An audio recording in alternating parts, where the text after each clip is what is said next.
My name is मुख्यमंत्री में आपका स्वागत है। आज हम कहानी सुनाएंगे मायावती की, जो इस मुल्क की सबसे बड़ी दलित नेता है, जो इस देश के सबसे बड़े राज्य की 4 बार मुख्यमंत्री बन चुकी हैं। इस बारे में तो दो राय हो सकती है कि उन्होंने दलितों को जमीन दी या नहीं दी, लेकिन इस बारे में कोई दो राय नहीं कि उन्होंने दलितों को सारा आसमान दिया।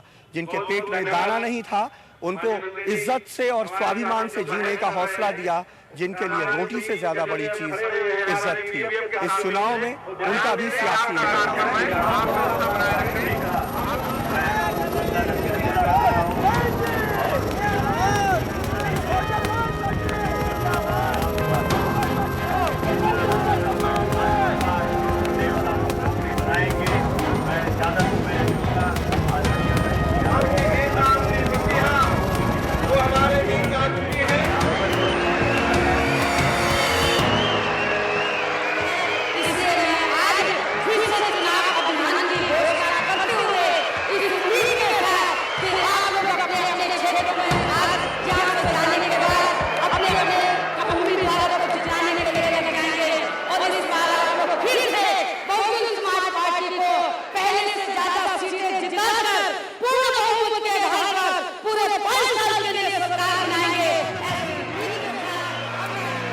यूपी में 2012 की चुनावी जंग में वो अपनी फौजों की महिला कमांडर हैं।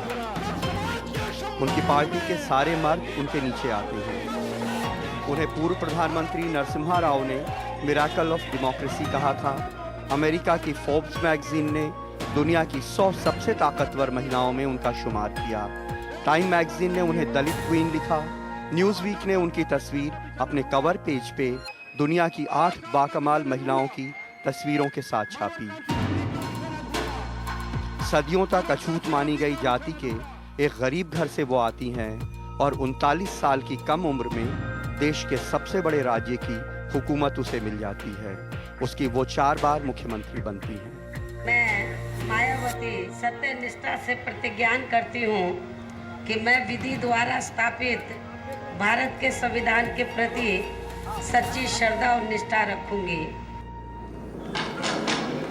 अरे भाई, कोई है घर में? आज से करीब 34 साल पहले जाड़े की एक सर्द रात मायावती के घर के दरवाजे पे हुई एक दस्तक ने उनकी जिंदगी बदल दी। जय भीम। मेरा नाम कांसी राव है। मैं बाम सेफ नाम का संगठन चलाता हूँ। मायावती से मिलना चाहता हूँ। तब मायावती एलएलबी की पढ़ाई के साथ आईएएस बनने की तैयारी कर रही थीं।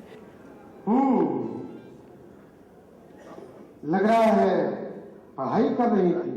जी। क्या अध्ययन कर रही थी? मैं आईएएस की परीक्षा की तैयारी कर रही हूँ। अच्छा, भविष्य में क्या बनना चाहती हो? मैं कलेक्टर बनना चाहती हूँ। लाभ चाहते हुए भी आप कलेक्टर बनकर समाज की भलाई का काम। काशीराम ने उन्हें कलेक्टर नहीं बल्कि सारे कलेक्टर्स का बॉस बनने की नसीहत दी।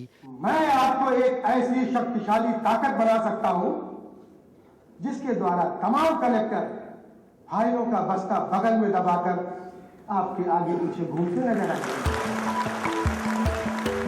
और वो उनके मिशन के साथ जुड़ गईं और सारे कलेक्टर्स की बॉस बन गईं।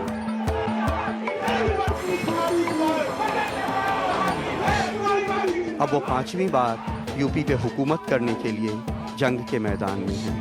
आज मैं फिर से स्पष्ट कर देना चाहती हूँ कि उत्तर प्रदेश में जब तक प्रदेश के दलित एवं अन्य पिछड़े वर्गों की शैक्षणिक, आर्थिक, सामाजिक स्थिति में पूर्ण रूप से सुधार नहीं आ जाता है, तब तक उत्तर प्रदेश का हमारी पार्टी की ओर से प्रदेश का मुख्यमंत्री दलित या अन्य पिछड़े वर्ग से संबंधित समाज का ही बनता रहेगा। यूपी में 1993 के विधानसभा चुनाव ने मायावती की जिंदगी बदल दी। ये चुनाव मुलायम सिंह ने बीएसपी के साथ मिलकर लड़ा और समाजवादी पार्टी और बीएसपी के गठबंधन को पूरी मेजॉरिटी मिली और उनकी सरकार बन गई। लेकिन जल्दी ही उनके रिश्ते खराब होने लगे और जून 1995 में मायावती ने मुलायम सिंह सरकार को दिया अपना समर्थन वापस ले लिया। मुलायम की सरकार गिरते ही बीजेपी ने मायावती को समर्थन दे दिया और बीएसपी बीजेपी गठबंधन की सरकार में मायावती 39 साल की उम्र में मुख्यमंत्री बन गई और इसके बाद उन्होंने कभी पीछे मुड़ के नहीं देखा। लेकिन जिन मुलायम सिंह से मिलके वो यहाँ तक पहुंची, उनसे उनके रिश्ते दिन ब दिन खराब होते गए और दुश्मनी की हदें पार कर गए। उसी ही महापुरुष की बदौलत से श्री मुलायम सिंह यादव उत्तर प्रदेश का मुख्यमंत्री बना बैठा है। अन्यथा किसी जमींदार के खेत में गाय भैंस चराता या फिर हल जोतता हुआ नजर आता। इस आधुनिक कंस के राज से तो आधुनिक कृष्ण रूपी माया ही इस आधुनिक कंस के राज से मुक्ति दिला सकती है। मुलायम सिंह की तो मौज मस्ती की पुरानी आदत है। सुना है कि आजकल अमर सिंह उन्हें मुंबई ले जाकर यही तो करा रहा है। 20 तारीख को उधर वो इलाहाबाद गया अपने पाप को धोने के लिए है? और वहां जाकर मुझे क्या लगता है, पापी जाकर वो गंगा में नहाएगा तो गंगा और मैली कराया उधर। लोग तो यही बोलते हैं कि इसके नहाने से गंगा और मैली हो गई। उनके हमलों की धार बहुत तेज होती है, जो जितना बड़ा आदमी उसके ऊपर उतनी ही तेजी से हमले करती हैं। लोग कहते हैं कि बड़े बड़े नेताओं पे मायावती के हमले एक सोची समझी सियासी रणनीति का हिस्सा हैं। इससे गरीब और दलित लोगों को लड़ने का हौसला मिलता है और जो सदियों से जुल्म का शिकार रहे हैं, उनमें वो जुल्म के खिलाफ बगावत का जज्बा भरती हैं।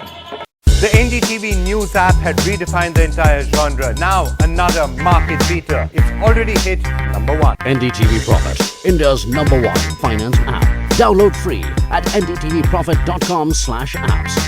Live stream of NDTV Profit, market news, and your easy-to-manage portfolio. Download now. ndtvprofit.com/apps.